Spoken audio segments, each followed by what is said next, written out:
मुंबई की एक 40 मंजिला पुरानी बिल्डिंग आकाश टावर में एक लिफ्ट है जो रात के 12 बजे के बाद कभी भी बेसमेंट -4 पर नहीं रुकनी चाहिए।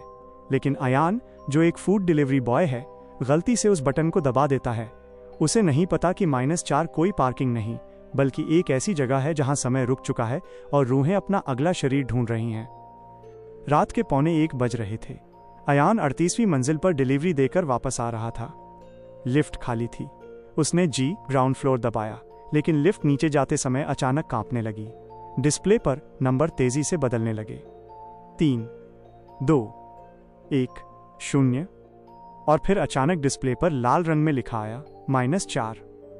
अयान को लगा कि कोई गड़बड़ी है। दरवाजा धीरे से खुला। बाहर घना अंधेरा था और सड़े हुए मलबे की बदबू आ रही थी। उसे लगा कि शायद वो बेसमेंट पार्किंग में है। वो बाहर निकला, लेकिन जैसे ही वो 2 कदम आगे बढ़ा, लिफ्ट का दरवाजा धक से बंद हो गया। अयान ने चिल्लाकर दरवाजा पीटा, पर कोई आवाज नहीं आई। तभी उसे अपने पीछे किसी के हंसने की आवाज सुनाई दी। उसने मुड़कर देखा तो वहां एक रिसेप्शन डेस्क था जहां एक लड़की बैठी थी। उसका चेहरा नीचे झुका हुआ था और वो लगातार टाइपराइटर पे कुछ टाइप कर रही थी। अयान ने डरते हुए पूछा, मैडम, बाहर जाने का रास्ता कहाँ है? लड़की ने धीरे से अपना चेहरा ऊपर उठाया। उसकी आंखें नहीं थीं, वहां सिर्फ 2 गहरे काले गड्ढे थे जिनसे खून रिस रहा था। उसने एक कागज फाड़ा और अयान की तरफ बढ़ाया। उस पर लिखा था, अगला पार्सल तुम खुद हो। अयान पीछे भागा, लेकिन वो गलियारा कभी खत्म ही नहीं हो रहा था। वो जिस भी दरवाजे को खोलता, वो वापस उसी रिसेप्शन डेस्क के सामने पहुंच जाता। तभी उसे लिफ्ट के अंदर से घंटी बजने की आवाज सुनाई दी, टिंग। लिफ्ट का दरवाजा फिर खुला। इस बार लिफ्ट के अंदर अयान खुद खड़ा था, जो डिलीवरी बैग लेकर ऊपर जा रहा था। अयान ने खुद को देखा और चिल्लाया, रुको, बाहर मत आना। लेकिन लिफ्ट वाले अयान को कुछ सुनाई नहीं दिया। उसने बटन दबाया और लिफ्ट फिर से बंद हो गई। अयान को एहसास हुआ कि वो उस लिफ्ट के नीचे वाले नर्क में कैद हो चुका है, जहां वो अपनी ही मौत का तमाशा बार बार देखेगा। अचानक पूरे बेसमेंट की लाइटें जलने बुझने लगीं और दीवारों से इंसानी हाथ बाहर निकलने लगे। वे हाथ अयान के पैर पकड़ने लगे और उसे जमीन के अंदर खींचने लगे। रिसेप्शन वाली लड़की अब उसके कान के पास खड़ी थी और फुसफुसा रही थी, यहाँ कोई नहीं मरता अयान, यहाँ बस लोग हिस्सा बन जाते हैं। अयान के पैर उन दीवारों से निकले हाथों ने जकड़ लिए थे। वो रिसेप्शन वाली बिना आंखों की लड़की अब अयान के गले पर अपनी ठंडी उंगलियां फेर रही थी। अयान ने पूरी ताकत लगाकर एक हाथ को लात मारी और गलियारे की तरफ भागा। भागते भागते उसे एक लोहे का दरवाजा दिखा जिस पर लिखा था कंट्रोल रूम। अयान ने अंदर घुसकर दरवाजा बंद कर लिया। अंदर का नजारा और भी खौफनाक था। वहां दर्जनों स्क्रीन लगी थी और हर स्क्रीन पर बिल्डिंग के अलग अलग फ्लोर की लाइव फुटेज चल रही थी। अयान की सांसें थम गईं जब उसने 40वें फ्लोर की फुटेज देखी। वहां एक बूढ़ा आदमी हवन कुंड के सामने बैठा था और आग में कुछ काला पाउडर डाल रहा था। अयान ने गौर किया कि उस हवन कुंड के पास एक बोर्ड लगा था जिस पर बिल्डिंग के उन सभी लोगों की तस्वीरें थीं जो पिछले 10 सालों में गायब हुए थे। अचानक अयान की नज़र अपनी खुद की तस्वीर पर पड़ी। वो तस्वीर उस बोर्ड पर सबसे ताज़ा थी।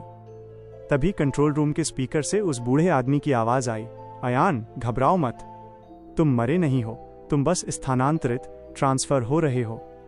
इस बिल्डिंग की नींव को जवान खून चाहिए ताकि ये खड़ी रह सके। अयान चिल्लाया, ये कौन सा पागलपन है, मुझे बाहर निकालो। बूढ़ा हंसा, बाहर जाने का एक ही रास्ता है, तुम्हें उस लिफ्ट को पकड़ना होगा जो ठीक 1 बजे नीचे आएगी। लेकिन याद रखना, उस लिफ्ट में जो अयान होगा वो तुम नहीं होगे।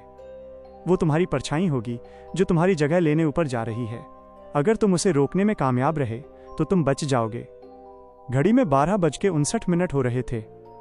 अयान कंट्रोल रूम से बाहर निकला और लिफ्ट की तरफ भागा। गलियारे में वही हाथ फिर से बाहर निकल रहे थे। फर्श दलदल की तरह पिघल रहा था। टिंग। लिफ्ट का दरवाजा खुला। अंदर अयान जैसा दिखने वाला एक साया खड़ा था। उसके हाथ में वही डिलीवरी बैग था, पर उसके चेहरे पर एक शैतानी मुस्कान थी। जैसे ही वो साया बाहर कदम रखने वाला था, असली अयान ने उसे अंदर धक्का दिया।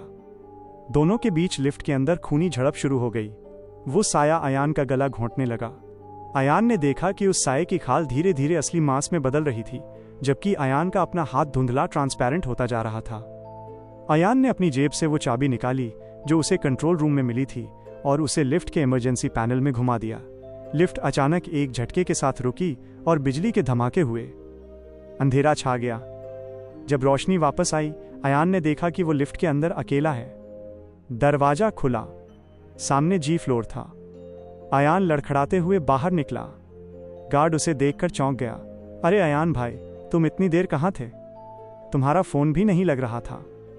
अयान ने चैन की सांस ली और अपनी बाइक की तरफ बढ़ा, लेकिन जैसे ही उसने बाइक का शीशा देखा, उसकी चीख गले में ही फंस गई।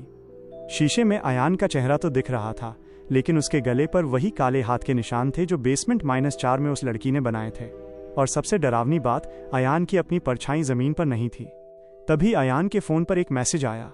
भेजने वाला कोई नंबर नहीं था, बस लिखा था, तुम बाहर तो आ गए अयान, पर अपनी रूह वहीं छोड़ आए। अब तुम सिर्फ एक चलता फिरता खाली शरीर हो। अयान अपनी बिना परछाई वाली देह लेकर कांप रहा था। उसे एहसास हो गया था कि जो बाहर आया है वो सिर्फ उसका मांस और हड्डियां हैं। उसकी असल रूह अभी भी उस बेसमेंट के अंधेरे में कैद है। उसने तय किया कि वो भागने के बजाय उस जड़ तक जाएगा जहां से ये सब शुरू हुआ, 40वां माला। अयान फिर से बिल्डिंग के अंदर घुसा। गार्ड ने उसे रोकना चाहा, पर अयान की आंखों में एक अजीब सी ठंडी चमक थी, जिसे देखकर गार्ड पीछे हट गया। अयान ने लिफ्ट ली और सीधा 40 का बटन दबाया। जैसे ही 40वें फ्लोर का दरवाजा खुला, सामने वही बूढ़ा तांत्रिक बैठा था। उसके सामने रखे हवन कुंड की आग अब नीली नहीं, बल्कि खून जैसी लाल थी। अयान को देखते ही वो बूढ़ा खिलखिलाकर हंसा। आ गए अपनी रूह मांगने? लेकिन जो चीज एक बार बेसमेंट -4 को सौंप दी जाए, वो वापस नहीं मिलती, जब तक कि तुम उससे भी कीमती कुछ और न दे दो। अयान चिल्लाया, ये खेल बंद करो, तुमने कितनों की जानें ली हैं? तांत्रिक खड़ा हुआ।